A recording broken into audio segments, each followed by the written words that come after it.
69% இடஒதுக்கீடு சிறப்பு மிக்க வரலாறு யாரை சேரும் அப்படின்னா அம்மாவையும் அதிமுகவையும் தான் சேரும். எப்படி தமிழ்நாட்டில் மட்டும் 69% இடஒதுக்கீடு இருக்குது அப்படின்னு யாராவது யோசிச்சது உண்டா? 1992 மண்டல் கமிஷன் வழக்கில் இந்தியாவில் இருக்கிற எல்லா மாநிலத்துக்கும் மாநில அரசாங்கத்துக்கு 50% தான் இடஒதுக்கீடு சுப்ரீம் கோர்ட்டு தீர்ப்பு வழங்குது. 69% பின்னாடி அதிமுகவோட பங்கு, அம்மாவுடைய பங்கு எவ்வளவு இருக்குன்னு இந்த சட்டத்தின் மூலயமா நீங்கள் தெரிஞ்சுக்க வரும்.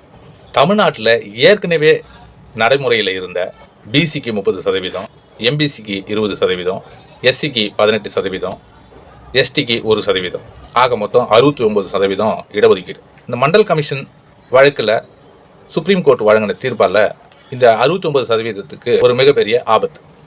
அப்போது ஆட்சியில் இருந்த அம்மா பொருளாதாரத்தில் பின்தங்கிய சமூகங்கள் பிசி, எஸ்சி, எஸ்டி இவங்களுக்கெல்லாம் அரசாங்கம் மூலயமா படிப்புலையும் வேலையிலையும் கல்லூரிகள்லையும் ரிசர்வேஷன் கொடுத்தாங்க.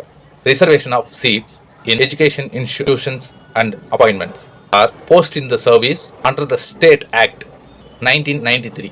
இந்த சட்ட திருத்தம் கொண்டு வந்தாங்க அம்மா. மாநில அரசு சட்டம் இயற்றுறதுக்கு அதிகாரம் இருந்தாலும் அந்த சட்டத்தை மறுபரிசீலனை பண்ணுறது அதிகாரம் சுப்ரீம் கோர்ட்டுக்கு உண்டு. இதை சரி பண்ணுறதுக்கு அம்மா எடுத்த மாபெரும் முயற்சி தான் இன்னைக்கு வரலாறுல பேசப்பட்டு இருக்கு. அம்மா அவங்க 69% பாதுகாப்பு சட்டத்தை ஏற்றி குடியரசுத் தலைவர்கிட்ட ஒப்புதல் வாங்கினாங்க. இந்திய அரசியல் அமைப்பு சட்டம் 9வது பிரிவில் சேர்த்தாங்க. ஆர்டிக்கல் 31B படி 9வது பிரிவில் சேர்த்த எந்த சட்டத்தையும் சுப்ரீம் கோர்ட்டால் மறுபரிசீலனை பண்ணவே முடியாது. அதாவது சட்ட திருத்தம் கொண்டு வரவே முடியாது. அந்த அதிகாரம் இல்லை.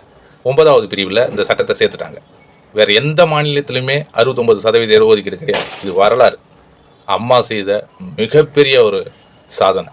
இன்றைக்கும் அந்த இடஒதுக்கீடை ஏழை எளிய மாணவர்கள், ஏழை எளிய மக்கள் பயன்படுத்திக்கிட்டு இருக்காங்க. பயனுள்ளதாகவும் இருக்குது. அதுக்கு காரணம் அம்மா தான். வார்த்தையால் சமூக நீதி பேசாமல் இது மாதிரி மாபெரும் வரலாற்று சிறப்பு மிக்க விஷயங்களை பண்ணவங்க தான் அம்மா, அதிமுக மாபெரும் இயக்கம். எந்த ஒரு முதலமைச்சரும் பண்ண முடியாது, இனிமேல் யாரும் பண்ணவும் முடியாது. அப்படி பண்ணால் அண்ணன் எடப்பாடியார் தான் பண்ணணும்.